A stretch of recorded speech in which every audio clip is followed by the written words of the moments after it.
Goodness evening ന്യൂസിലേക്ക് സ്വാഗതം. പ്രധാന വാർത്തകൾ. മലയോര പ്രദേശങ്ങൾ വനഭൂമിയാക്കുവാൻ നീക്കം. സർക്കാരുകൾ അടിയന്തരമായി ഇടപെടണമെന്ന് പാസ്റ്റൽ കൗൺസിൽ. ഒരു രാജ്യം ഒരു തിരഞ്ഞെടുപ്പ് ബിൽ പാർലമെന്റിൽ അവതരിപ്പിച്ചേക്കും. തയ്യാറെടുത്ത് കേന്ദ്രം. ഇന്ത്യൻ നാവികസേനയ്ക്ക് പുതിയ പടക്കപ്പൽ. യുദ്ധത്തിനിടയിലും കപ്പൽ നിർമ്മിക്കുവാൻ കൈകോർത്ത് റഷ്യയും യുക്രൈനും. അസദിന് രാഷ്ട്രീയ അഭയം നൽകി റഷ്യൻ പ്രസിഡന്റ് വ്ളാഡിമിർ പുടിൻ. വിമത സഖ്യത്തിൽ അസ്വസ്ഥത തുടങ്ങി. വിഴിഞ്ഞം വയബിലിറ്റി ഗ്യാപ് ഫണ്ട് തിരികെ നൽകുവാൻ കേന്ദ്ര സർക്കാർ ആവശ്യപ്പെടുന്നുവെന്ന് മുഖ്യമന്ത്രി പിണറായി വിജയൻ. വാർത്തകൾ വിശദമായി. ഏലമല പ്രദേശങ്ങൾ വനഭൂമിയാക്കുവാനുള്ള ഗൂഢതന്ത്രങ്ങളിൽ സർക്കാരുകൾ അടിയന്തരമായി ഇടപെടണമെന്ന് ഇടുക്കിയിലെ കർഷകർക്ക് നീതി ഉറപ്പാക്കണമെന്നും ഇടുക്കി രൂപത പാസ്റ്റൽ കൗൺസിൽ ആവശ്യപ്പെട്ടു. വാഴത്തോപ്പ് കത്തീഡ്രൽ പാരിഷ് ഹാളിൽ ചേർന്ന 7ാമത് യോഗത്തിന്റെ പ്രഥമ സമ്മേളനത്തിലാണ് പ്രമേയം അവതരിപ്പിക്കപ്പെട്ടത്. 2024 ഒക്ടോബർ 24 സുപ്രീം കോടതിയുടെ ഇടക്കാല വിധി അനുസരിച്ച് ഇടുക്കി ജില്ലയിലെ ഏലമല പ്രദേശങ്ങളിൽ പുതിയ പട്ടയങ്ങൾ നൽകുന്നത് നിരോധിച്ചിട്ടുള്ളതും വാണിജ്യ ആവശ്യങ്ങൾക്ക് ഭൂമി ഉപയോഗിക്കുന്നതിൽ വിലക്ക് ഏർപ്പെടുത്തിയിട്ടുള്ളതും വലിയ പ്രതിസന്ധി സൃഷ്ടിച്ചിരിക്കുകയാണ്. ഇത് നടപ്പിലായാൽ നാളുകളിൽ മലയോര മേഖലകളിലെ ജനജീവിതം കൂടുതൽ ദുരിതപൂർണമാകും. ഇത് ജനങ്ങളിൽ വലിയ ആശങ്ക വർദ്ധിപ്പിച്ചിട്ടുണ്ട്. നിലവിലുള്ള എല്ലാ ആധികാരിക രേഖകളും അനുസരിച്ച് ഏലമല പ്രദേശങ്ങൾ റവന്യൂ ഭൂമിയാണ്. എന്നാൽ ഇത് വനഭൂമിയാണെന്ന് സ്ഥാപിക്കാനുള്ള നിക്ഷിപ്ത താൽപര്യക്കാരുടെ നീക്കം അപലപനീയമാണ്. ഈ സാഹചര്യത്തിൽ സർക്കാരുകൾ സാധ്യമായതൊക്കെയും ചെയ്ത് കർഷകർക്ക് നീതി നടപ്പിലാക്കുകയും ആശങ്കകൾ ദൂരീകരിക്കുകയും ചെയ്യണമെന്നും പ്രമേയത്തിൽ ആവശ്യപ്പെട്ടു. കത്തോലിക്ക കോൺഗ്രസ് രൂപതാ പ്രസിഡന്റ് ജോർജ് കോയിക്കൽ അവതരിപ്പിച്ച പ്രമേയം യോഗം ഏകകണ്ഠേന പാസാക്കി. പാസ്റ്ററൽ കൗൺസിൽ അംഗങ്ങൾ സന്ദേശവാഹകരാണെന്ന് ഉദ്ഘാടന സന്ദേശത്തിൽ മാർ ജോൺ നെല്ലിക്കുന്നേൽ പറഞ്ഞു. ക്രിസ്തു ജയന്തിയുടെ ജൂബിലി ആഘോഷിക്കുന്ന പശ്ചാത്തലത്തിൽ പ്രത്യാശയുടെ തീർത്ഥാടകരായ വിശ്വാസ സമൂഹത്തെ മുന്നോട്ട് നയിക്കാനുള്ള ഉത്തരവാദിത്വമാണ് തങ്ങൾക്കുള്ളതെന്നും അദ്ദേഹം ഓർമ്മിപ്പിച്ചു. വിശ്വാസപരമായ നിസ്സംഗതയെ അഭിസംബോധന ചെയ്യേണ്ട കാലമാണിത്. രൂപതയുടെ രജത ജൂബിലിയിലേക്ക് അടുക്കുന്ന ഈ കാലഘട്ടത്തിൽ നിശ്ചയദാർഢ്യത്തോടും അർപ്പണബോധത്തോടും കൂടി വിശ്വാസ കാര്യങ്ങളിലും സാമൂഹിക വിഷയങ്ങളിലും എല്ലാവരും പ്രവർത്തിക്കണമെന്നും അദ്ദേഹം പറഞ്ഞു. രൂപതാ chancellor reverend doctor Martin Ponpanal report അവതരിപ്പിച്ചു. പൗരസ്ത്യ വിദ്യാപീഠം professor doctor George Thekkekara class നയിച്ചു. തുടർന്ന് വിശ്വാസപരവും സാമൂഹികവുമായ വിവിധ വിഷയങ്ങളെക്കുറിച്ച് ചർച്ചകൾ നടത്തി. രൂപത മുഖ്യ വികാരി ജനറൽ മോൺസിഞ്ഞൂർ ജോസ് കരിവേലിക്കൽ ചർച്ചകൾക്ക് നേതൃത്വം നൽകി. വികാരി ജനറൽമാരായ monsignor Jose Plachikkal, monsignor Abraham Porayath, provincial സുപ്പീരിയർമാരായ sister Teslin SH, sister Rosin FCC, sister Litty Uppumakkal SABS, sister Annie Paul CMC, doctor Anil Pradeep, Ancy Thomas, Jerin J Pattankulam, Mareetta Thomas എന്നിവർ സംസാരിച്ചു. കരുവന്നൂർ ബാങ്ക് തട്ടിപ്പ് കേസിൽ വിശദമായ പരിശോധനയ്ക്കായി എൻഫോഴ്സ്മെന്റ് ഡയറക്ടറേറ്റ് വീണ്ടും കരുവന്നൂർ ബാങ്കിൽ. ബാങ്ക് പരിധിക്ക് പുറത്തുള്ളവർ എടുത്ത ലോണിന്റെ വിശദാംശങ്ങളാണ് ED ശേഖരിച്ചത്. അനധികൃത വായ്പയെടുത്തവരുടെ സ്വത്തുക്കൾ കണ്ടുകെട്ടാനും നീക്കമുണ്ട്. അതിനു മുന്നോടിയായി ബാങ്കിലെത്തി മേൽവിലാസവും ശേഖരിച്ചു. കരുവന്നൂർ ബാങ്കിന്റെ അധികാര പരിധിക്ക് പുറത്തുള്ള നിരവധി പേർക്ക് തട്ടിപ്പ് നടന്ന കാലത്ത് വായ്പ അനുവദിച്ചിരുന്നു. എടുത്ത വായ്പയ്ക്കുള്ള മൂല്യം ഭൂമിക്കില്ലെന്ന് വിവിധ ഏജൻസികൾ കണ്ടെത്തിയിരുന്നു. കരുവന്നൂർ കേസിലെ പ്രതികൾക്ക് ജാമ്യം നൽകിയ കോടതി ഉത്തരവിലെ പരാമർശങ്ങൾക്കെതിരെ സുപ്രീം കോടതിയെ സമീപിക്കാനാണ് EDയുടെ തീരുമാനം. ജാമ്യ ഉത്തരവിലെ ചില പരാമർശങ്ങൾ നീക്കണമെന്ന് എൻഫോഴ്സ്മെന്റ് ഡയറക്ടറേറ്റ് ആവശ്യപ്പെടും. പ്രതികൾ കുറ്റം ചെയ്തതായി കരുതാൻ കാരണമില്ലെന്ന ഹൈക്കോടതി നിരീക്ഷണത്തിലാണ് EDക്ക് അതൃപ്തി. ഹൈക്കോടതി ഉത്തരവിലെ പരാമർശം കേസിന്റെ വിചാരണയടക്കം ബാധിക്കുമെന്നാണ് വിലയിരുത്തൽ. എന്നാൽ ജാമ്യം നൽകിയതിനെതിരെ അപ്പീൽ നൽകുവാൻ ആലോചനയില്ല. CPM നേതാവും വടക്കാഞ്ചേരി നഗരസഭാ അംഗവുമായ PR അരവിന്ദാക്ഷൻ, ബാങ്കിലെ മുൻ അക്കൗണ്ടന്റ് CK ജിൽസ് എന്നിവർക്ക് ജാമ്യം നൽകിക്കൊണ്ടുള്ള ഉത്തരവിലാണ് ഹൈക്കോടതിയുടെ പരാമർശമുള്ളത്.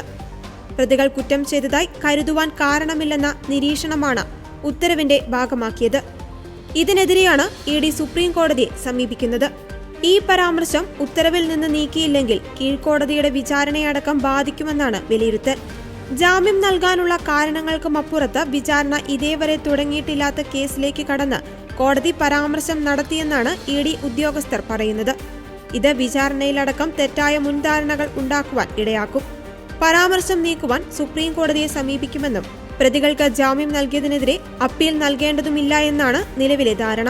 ഹൈക്കോടതിയുടെ പരാമർശത്തിന്റെ പശ്ചാത്തലത്തിൽ CPM തൃശൂർ ജില്ലാ കമ്മിറ്റിയും രംഗത്തെത്തി. ഇ.ഡി. എന്ത് ചെയ്താലും വിരോധമില്ല. മടിയിൽ കനമില്ലാത്തതിനാൽ ഒന്നിനെയും ഭയക്കുന്നില്ലെന്നും CPM ജില്ലാ സെക്രട്ടറി പ്രതികരിച്ചു. വഞ്ചിയൂരിൽ റോഡടച്ച് CPM സമ്മേളനം നടത്തിയ സംഭവത്തിൽ പോലീസിനെതിരെ രൂക്ഷ വിമർശനമുന്നയിച്ച് ഹൈക്കോടതി.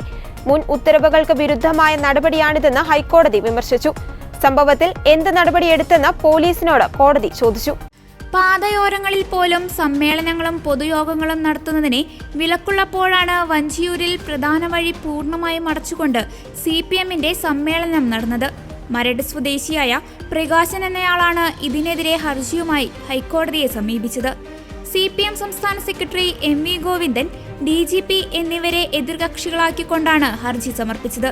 ഇത് പരിഗണിക്കുമ്പോഴാണ് ഇത്തരത്തിൽ സമ്മേളനം നടത്തിയതിനെയും സർക്കാരിനെയും കോടതി രൂക്ഷമായ ഭാഷയിൽ വിമർശിച്ചത്.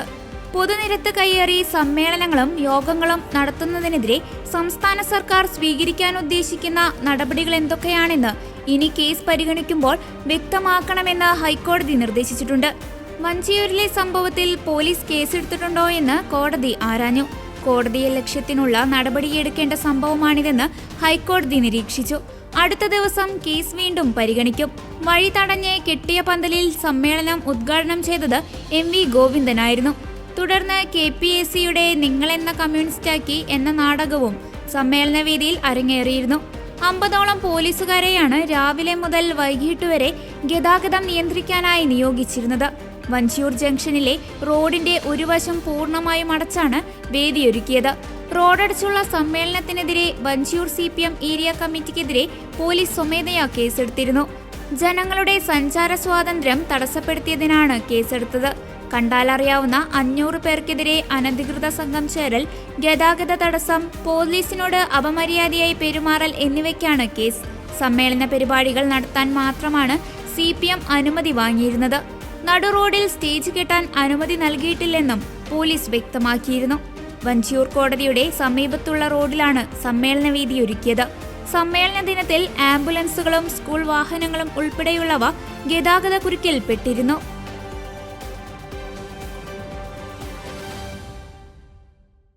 ഒരു രാജ്യം ഒരു തിരഞ്ഞെടുപ്പ് ബില്ല് പാർലമെന്റിന്റെ ഈ സമ്മേളന കാലത്ത് അവതരിപ്പിച്ചേക്കുമെന്ന് റിപ്പോർട്ട്. ഒരു രാജ്യം ഒരു തിരഞ്ഞെടുപ്പ് സംബന്ധിച്ച മുൻ രാഷ്ട്രപതി രാംനാഥ് കോവിന്ദ് കമ്മിറ്റിയുടെ റിപ്പോർട്ട് മന്ത്രിസഭ അംഗീകരിച്ചിരുന്നു. ബില്ലിൽ സമവായമുണ്ടാക്കാൻ സർക്കാർ തയ്യാറാണെന്നും വിശദമായ ചർച്ചകൾക്കായി സംയുക്ത പാർലമെന്ററി കമ്മിറ്റിക്കോ JPCക്കോ അയക്കാമെന്നും സർക്കാർ സമ്മതിച്ചതായും റിപ്പോർട്ടുകളിൽ പറയുന്നു. എല്ലാ രാഷ്ട്രീയ പാർട്ടികളുടെയും പ്രതിനിധികളുമായി JPC ചർച്ച നടത്തും. രാജ്യത്തുടനീളമുള്ള ബുദ്ധിജീവികൾക്കൊപ്പം എല്ലാ സംസ്ഥാന അസംബ്ലികളിലെയും സ്പീക്കർമാരെയും ക്ഷണിക്കും. സാധാരണക്കാരുടെ അഭിപ്രായങ്ങളും സ്വീകരിക്കും. സമവായമില്ലാതെ നിലവിലെ തിരഞ്ഞെടുപ്പ് രീതി മാറ്റുന്നത് കടുത്ത വെല്ലുവിളിയാണെന്നാണ് സർക്കാർ നിഗമനം. ഒരു രാഷ്ട്രം ഒരു തെരഞ്ഞെടുപ്പ് നടപ്പാക്കുമ്പോൾ ഭരണഘടന ഭേദഗതി ചെയ്യുന്നതിനായി കുറഞ്ഞത് 6 ബില്ലുകളെങ്കിലും പാസാക്കേണ്ടി വരും. ഇതിനായി സർക്കാരിനെ പാർലമെന്റിൽ 3/2 ഭൂരിപക്ഷം ആവശ്യമാണ്. പാർലമെന്റിന്റെ ഇരുസഭകളിലും NDAക്ക് കേവല ഭൂരിപക്ഷമുണ്ടെങ്കിലും ഇരുസഭകളിലും മുന്നിൽ 2 ഭൂരിപക്ഷം നേടുന്നത് കടുത്ത വെല്ലുവിളിയാണ്. രാജ്യസഭയിലെ 245 സീറ്റുകളിൽ NDAക്ക് 112ഉം പ്രതിപക്ഷ പാർട്ടികൾക്ക് 85 അംഗങ്ങളുണ്ട്. എന്നാൽ 3/2 ഭൂരിപക്ഷത്തിന് സർക്കാരിന് 164 വോട്ടെങ്കിലും വേണം. ലോക്സഭ, നിയമസഭ, തദ്ദേശ സ്വയംഭരണ തെരഞ്ഞെടുപ്പുകൾ ഒരുമിച്ച് നടത്താൻ 2014 മുതൽ മോദി സർക്കാർ മുന്നോട്ട് വയ്ക്കുന്ന ആശയമാണ്. അടിക്കടി തെരഞ്ഞെടുപ്പ് വരുന്നത് രാജ്യ പുരോഗതിക്ക് വിഘാതമാകുന്നുവെന്ന് കഴിഞ്ഞ സ്വാതന്ത്ര്യദിനത്തിൽ ചെങ്കോട്ടയിൽ നടത്തിയ പ്രസംഗത്തിലും പ്രധാനമന്ത്രി വ്യക്തമാക്കിയിരുന്നു. ആദ്യഘട്ടമെന്ന നിലയിൽ ലോക്സഭയിലേക്കും നിയമസഭകളിലേക്കുമുള്ള തെരഞ്ഞെടുപ്പുകൾ ഒരുമിച്ച് നടത്തും. തുടർന്ന് 100 ദിവസത്തിനുള്ളിൽ തദ്ദേശ സ്ഥാപനങ്ങളെ ഏകോപിപ്പിച്ച് ഒറ്റയടിക്ക് തെരഞ്ഞെടുപ്പ് നടത്തും. ഇക്കാര്യങ്ങൾ നിർദ്ദേശിച്ച് സമിതി കഴിഞ്ഞ മാർച്ചിൽ സർക്കാരിന് റിപ്പോർട്ട് സമർപ്പിച്ചിരുന്നു. സമിതിയുടെ റിപ്പോർട്ട് മന്ത്രിസഭ അംഗീകരിക്കുകയും ചെയ്തിരുന്നു. നവംബർ 25 ആരംഭിച്ച പാർലമെന്റ് ശൈത്യകാല സമ്മേളനം ഡിസംബർ 20 അവസാനിക്കും. വിഴിഞ്ഞം അന്താരാഷ്ട്ര തുറമുഖത്തിനായി അനുവദിച്ച വയബിലിറ്റി ഗ്യാപ് ഫണ്ട് ഇരട്ടിയായി തിരിച്ചടയ്ക്കുവാൻ കേന്ദ്ര സർക്കാർ ആവശ്യപ്പെട്ടുവെന്ന് മുഖ്യമന്ത്രി പിണറായി വിജയൻ. ഗ്രാന്റായി അനുവദിച്ച തുക വായ്പയാണെന്നാണ് കേന്ദ്ര ധനകാര്യമന്ത്രി അറിയിച്ചിരുന്നതെന്നും സംസ്ഥാനത്തിനു മേൽ കേന്ദ്രം അമിതഭാരം അടിച്ചേൽപ്പിക്കുകയാണെന്നും മുഖ്യമന്ത്രി കുറ്റപ്പെടുത്തി.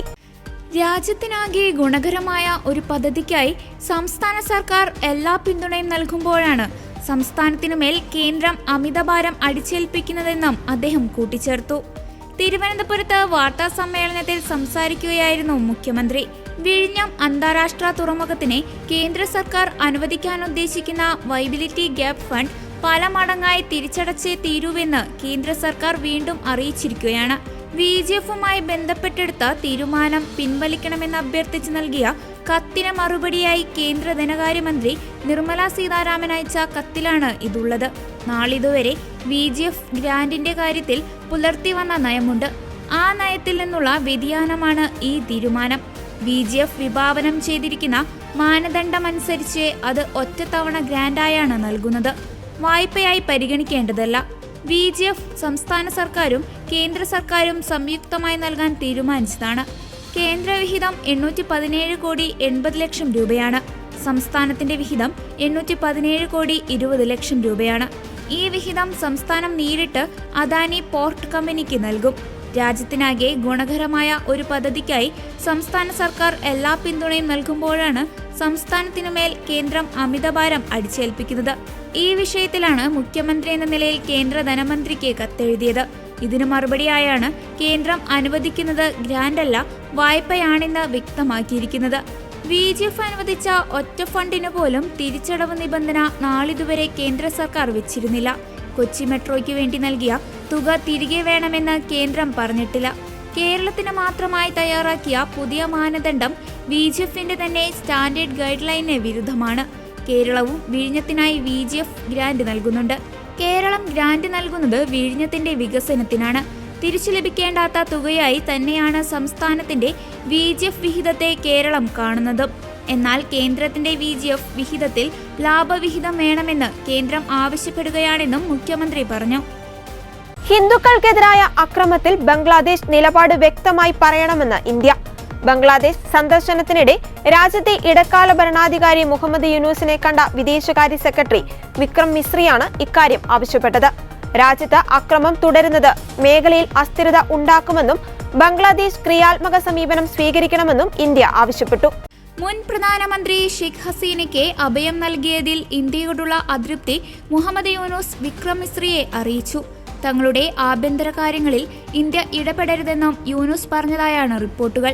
ഇന്നലെയാണ് ബംഗ്ലാദേശിലെ താൽക്കാലിക സർക്കാരിന്റെ തലവൻ മുഹമ്മദ് യൂനുസുമായി ഇന്ത്യൻ വിദേശകാര്യ സെക്രട്ടറി വിക്രം മിശ്രി കൂടിക്കാഴ്ച നടത്തിയത്. രാജ്യത്ത് ന്യൂനപക്ഷങ്ങൾക്കെതിരായും ആരാധനാലയങ്ങൾക്കെതിരായും നടക്കുന്ന അക്രമങ്ങളും സന്യാസിമാർക്കെതിരായ നടപടികളും സംബന്ധിച്ച ഇന്ത്യയുടെ ആശങ്ക വിദേശകാര്യ സെക്രട്ടറി മുഹമ്മദ് യൂനുസിനെ അറിയിച്ചിരുന്നു. പിന്നാലെ സന്ദർശനം പൂർത്തിയാക്കി വിക്രം മിശ്രി ദില്ലിക്ക് മടങ്ങുകയും ചെയ്തു. അതിനിടെ ബംഗ്ലാദേശിൽ ന്യൂനപക്ഷങ്ങളുടെ ആരാധനാലയങ്ങൾക്കെതിരെ ആക്രമണം തുടരുകയാണ്.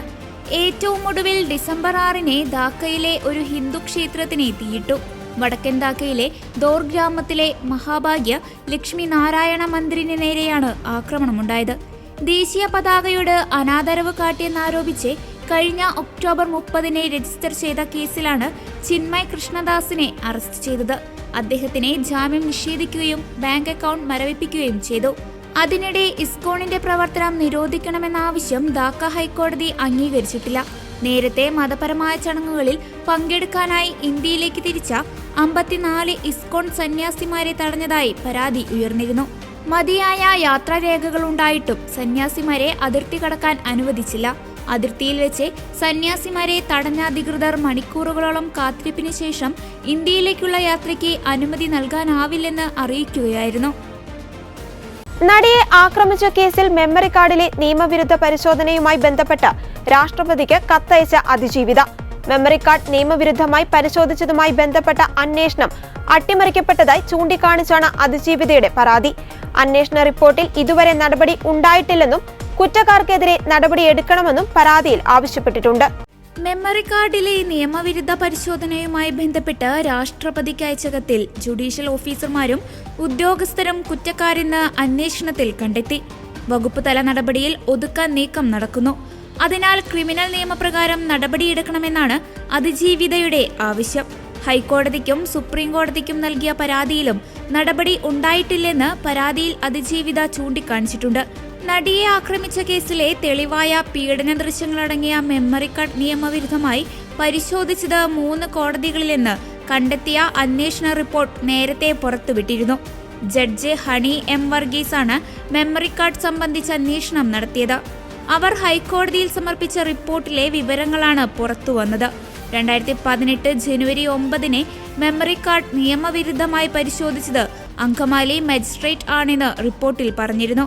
Angamaly magistrate Leena Rasheed memory card പരിശോധിച്ചത് രാത്രി 9:58 കണ്ടെത്തിയിരുന്നു. ജില്ലാ പ്രിൻസിപ്പൽ സെഷൻസ് കോടതി bench clerk 2018 December 13 memory card പരിശോധിച്ചു. ബെഞ്ച് ക്ലർക്ക് മഹേഷ് മോഹനാണ് നിയമവിരുദ്ധമായി മെമ്മറി കാർഡ് പരിശോധിച്ചത്. രാത്രി 10:58 മഹേഷ് മോഹൻ മെമ്മറി കാർഡ് പരിശോധിച്ചതെന്നും റിപ്പോർട്ടിലുണ്ടായിരുന്നു. മെമ്മറി കാർഡ് ഉപയോഗിച്ചത് വിവോ ഫോൺ ശിരസ്തദാറിന്റേതാണെന്നും അന്വേഷണ റിപ്പോർട്ട് പറയുന്നു. ശിരസ്തദാർ താജുദ്ദീന്റെ ഫോണിലാണ് പീഡന ദൃശ്യങ്ങൾ കണ്ടതെന്നാണ് റിപ്പോർട്ടിലുള്ളത്.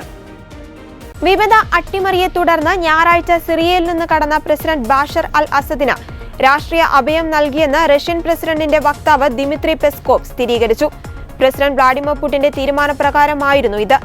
എന്നാൽ അസദ് എവിടെയുണ്ടെന്ന് പെസ്കോവ് പറഞ്ഞില്ല. വിമതരുടെ മുന്നേറ്റത്തെ തുടർന്ന് രാജ്യം വിട്ട ബഷാർ അൽ അസദും കുടുംബവും റഷ്യൻ തലസ്ഥാനമായ മോസ്കോയിലുണ്ടെന്നായിരുന്നു റഷ്യൻ മാധ്യമങ്ങൾ റിപ്പോർട്ട് ചെയ്തത്. മാനുഷിക പരിഗണനയിലാണ് റഷ്യ അസദിനും കുടുംബത്തിനും അഭയം നൽകിയതെന്നും മാധ്യമങ്ങൾ റിപ്പോർട്ട് ചെയ്തു. റഷ്യയിലെ സിറിയൻ സ്ഥാനപതി കാര്യാലയത്തിൽ വിമതരുടെ പതാക ഉയർത്തി. സിറിയയിലെ റഷ്യയുടെ സേനാ താവളത്തിന്റെ കാര്യം വിമതരുമായി ചർച്ച ചെയ്യുമെന്ന് സർക്കാർ കേന്ദ്രങ്ങൾ അറിയിച്ചു. 2011 മുതൽ 2016 വരെയുള്ള ആഭ്യന്തര യുദ്ധകാലത്തും അതിനുശേഷവും അസദിന്റെ പ്രധാന സംരക്ഷകരായിരുന്നു റഷ്യ. അസദും കുടുംബവും സിറിയ വിട്ടെന്നും സമാധാനപരമായ അധികാര കൈമാറ്റത്തിന് തയ്യാറാണെന്ന് അറിയിച്ചെന്നും റഷ്യൻ വിദേശകാര്യ മന്ത്രാലയം വ്യക്തമാക്കിയിരുന്നു. സിറിയയിലെ റഷ്യൻ സൈനിക കേന്ദ്രങ്ങൾക്കും നയതന്ത്ര ഓഫീസുകൾക്കും സുരക്ഷ ഉറപ്പാക്കുമെന്ന് വിമതർ അറിയിച്ചെന്നും റിപ്പോർട്ടുകളുണ്ട്.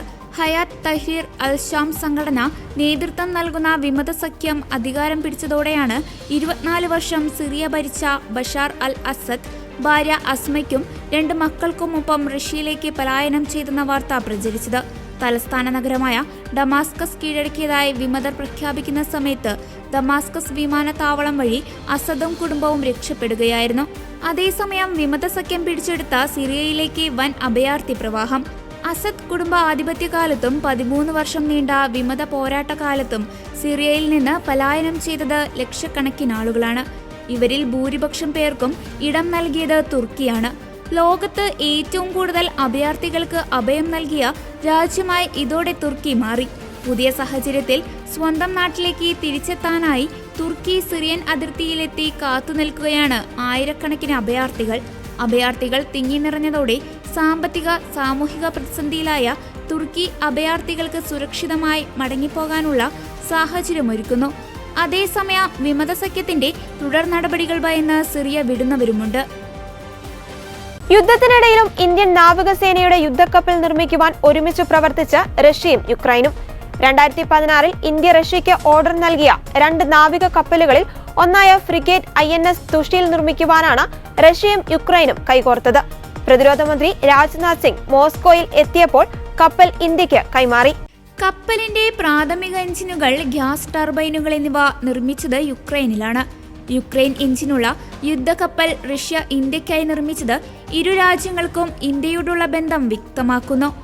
റഷ്യയിൽ നിന്നുള്ള 2 കപ്പലുകൾക്ക് പുറമെ സമാനമായ 2 കൂടി ഇന്ത്യയിൽ നിർമ്മിക്കാനുള്ള തയ്യാറെടുപ്പുകൾ ആരംഭിച്ചു.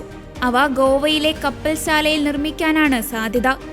ഇന്ത്യൻ നാവികസേനയിലെ ഭൂരിഭാഗം കപ്പലുകളും യുക്രൈൻ കമ്പനിയായ സോറിയ മാഷ്പ്രോക്ട് നിർമ്മിച്ച ഗ്യാസ് ടർബൈനുകളാണ് ഉപയോഗിക്കുന്നത്. എഞ്ചിനുകൾ യുദ്ധക്കപ്പലിൽ സ്ഥാപിക്കുന്നതിനു മുൻപ് ഇന്ത്യ ഇത് യുക്രൈനിൽ നിന്ന് വാങ്ങി റഷ്യയിൽ എത്തിക്കുകയായിരുന്നു. 2018 ഇന്ത്യയും റഷ്യയും $5.43 ബില്യൺ കരാറിൽ ഒപ്പുവെച്ചതോടെ S-400 വ്യോമ പ്രതിരോധ സംവിധാനത്തിന്റെ 5 യൂണിറ്റുകൾ ഇന്ത്യ കരസ്ഥമാക്കിയിരുന്നു. ഒക്ടോബറിൽ പ്രധാനമന്ത്രി നരേന്ദ്രമോദി റഷ്യ സന്ദർശിച്ചതിന് മാസങ്ങൾക്ക് ശേഷമാണ് രാജ്നാഥ് സിംഗിന്റെ യാത്ര. അതിനിടെ കഴിഞ്ഞ ആഴ്ചയായിരുന്നു പ്രധാനമന്ത്രി നരേന്ദ്രമോദിയുടെ ഇന്ത്യ ആദ്യം മേക്ക് ഇൻ ഇന്ത്യ നയങ്ങളെ പ്രശംസിച്ച് റഷ്യൻ പ്രസിഡന്റ് വ്ളാഡിമിർ പുടിൻ രംഗത്തെത്തിയത്. 15ാമത് VTB റഷ്യ കോളിംഗ് നിക്ഷേപക വേദിയിലായിരുന്നു പുടിൻ പ്രശംസിച്ചത്. വളർച്ചയ്ക്ക് സുസ്ഥിരമായ അന്തരീക്ഷം വളർത്തിയെടുക്കുന്നതിനുള്ള ഇന്ത്യയുടെ ശ്രമങ്ങളെ അഭിനന്ദിക്കുന്നുവെന്നും അദ്ദേഹം പറഞ്ഞിരുന്നു. ഉപഭോക്തൃ സാമഗ്രികൾ, IT, ഹൈടെക്, കൃഷി തുടങ്ങിയ മേഖലകളിലെ പ്രാദേശിക റഷ്യൻ ഉൽപ്പാദകരുടെ വിജയം ചൂണ്ടിക്കാട്ടിയായിരുന്നു പുടിന്റെ പ്രസംഗം. വിപണിയിൽ നിന്ന് പുറത്തുപോയ പാശ്ചാത്യ ബ്രാൻഡുകൾക്ക് പകരമായി പുതിയ റഷ്യൻ ബ്രാൻഡുകൾ ഉയർന്നു വന്നതും പുടിൻ പ്രസംഗത്തിൽ പറഞ്ഞു. ചൈനീസ് പ്രസിഡന്റ് ഷീ ജിൻപിങ്ങുമായി ആശയവിനിമയം നടത്തിയെന്ന് നിയുക്ത American president Donald Trump. American പ്രസിഡന്റായി തെരഞ്ഞെടുക്കപ്പെട്ടതിന് പിന്നാലെ പ്രധാന ലോക നേതാക്കളുമായെല്ലാം ആശയവിനിമയം നടത്തിയ ട്രംപ് പക്ഷേ ഷീ ജിൻപിങ്ങുമായി ആശയവിനിമയം നടത്തിയിരുന്നില്ല. ചൈനയ്ക്കെതിരെ നിലപാട് കടുപ്പിച്ചേക്കുമെന്ന സൂചനകളും പ്രസിഡന്റായി തെരഞ്ഞെടുക്കപ്പെട്ടതിനു ശേഷം ട്രംപ് നൽകിയിരുന്നു. NBCയുടെ മീറ്റ് ദി പ്രസിന് നൽകിയ അഭിമുഖത്തിലായിരുന്നു ഷീ ജിൻപിങ്ങുമായി നടത്തിയ ആശയവിനിമയത്തെക്കുറിച്ച് ട്രംപ് വെളിപ്പെടുത്തിയത്. തനിക്ക് പ്രസിഡന്റ് ഷീയുമായി വളരെ നല്ല ബന്ധമുണ്ട്, താൻ ആശയവിനിമയം തുടരുന്നുവെന്നായിരുന്നു തായ്വാൻ ആക്രമിക്കുന്നതിനെ കോപ്പുകൂട്ടുന്ന ചൈനയുടെ നീക്കങ്ങളെക്കുറിച്ചുള്ള ചോദ്യങ്ങൾക്ക് ഉത്തരമായി ട്രംപ് പറഞ്ഞത്. തിരഞ്ഞെടുപ്പിന് ശേഷം ഷീയുമായി ബന്ധപ്പെട്ടോ എന്ന ചോദ്യത്തിന് ഞാൻ 3 ദിവസം മുമ്പ് ആശയവിനിമയം നടത്തിയിരുന്നു എന്നായിരുന്നു ട്രംപിന്റെ മറുപടി. എന്നാൽ എപ്പോഴാണ് ഷീ ജിൻപിങ്ങുമായി ആശയവിനിമയം നടത്തിയതെന്നോ എന്തായിരുന്നു ചർച്ചയുടെ ഉള്ളടക്കമെന്നോ സംബന്ധിച്ച വിശദാംശങ്ങൾ ട്രംപ് വെളിപ്പെടുത്തിയിട്ടില്ല. 2019 ജൂണിൽ ജപ്പാനിൽ നടന്ന G20 ഉച്ചകോടിക്കിടെയായിരുന്നു ഷീ ജിൻപിങ്ങും ട്രംപും അവസാനമായി കണ്ടത്. ഫെന്റനൈൽ പോലുള്ള മരുന്നുകളുടെ അമേരിക്കയിലേക്കുള്ള കടത്തിനെതിരെ ട്രംപ് നിലപാട് സ്വീകരിച്ചിരുന്നു. മെക്സിക്കോയിൽ നിന്ന് US-ലേക്ക് വൻതോതിലെത്തുന്ന ഫെന്റനൈലിനെ 10% അധിക തീരുവ ചുമത്തുമെന്നായിരുന്നു ട്രംപിന്റെ ഭീഷണി.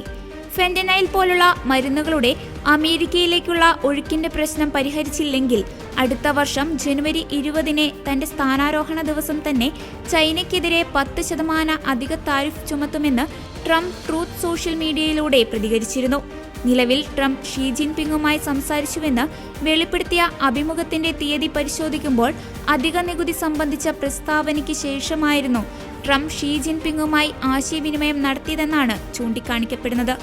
ചൈനീസ് അസംസ്കൃത വസ്തുക്കൾ ഉപയോഗിച്ച് മെക്സിക്കോയിൽ അനധികൃത ഫെന്റനൈൽ നിർമ്മിക്കുകയും തുടർന്ന് മയക്കുമരുന്ന് മാഫിയകൾ അത് അതിർത്തി കടത്തുകയും ചെയ്യുന്നുവെന്നാണ് ദീർഘകാലമായി അമേരിക്കൻ ഉദ്യോഗസ്ഥർ ചൂണ്ടിക്കാണിക്കുന്നത്.